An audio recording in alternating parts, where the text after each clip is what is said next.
Bu saatlarda çölə çıxmayan həkimlər xüsusi olaraq xəbərdarlıq verir. Gündəm xəbərinin efirində 29 aprel tarixində məlumatımız isə belədir.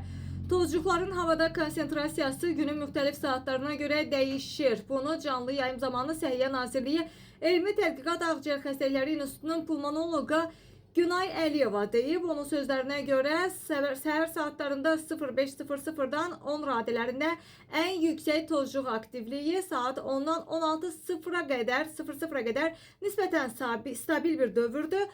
Saat 16:00-dan 20:00-a qədər də yenidən konsentrasiyanın artdığı saatlardır və axşam saat 00:00-dan yenə sabah saat 5-ə qədər isə ən aşağı səviyyə olan saatlardır. Bu səbəbdən allergiyası olan şəxslərə pik saatlarda açıq havada az vaxt keçirmək, maska və gün ərzində məhz gün eynəyindən istifadə etməyi tövsiyə eləyir. Bundan başqa nəzərə çatdırılır ki, allergik rinitdən əziyyət çəkən pasiyentlər də hava şəraitinin dəyişdirilməsi şikayətləri arasında məsələn də ən çox bu şikayətlər artma səbəb olur və yağışlı havalarda bəzən vəziyyətin yaxşılaşması, bəzənsə əksinə pisləşməsi müşahidə olunur.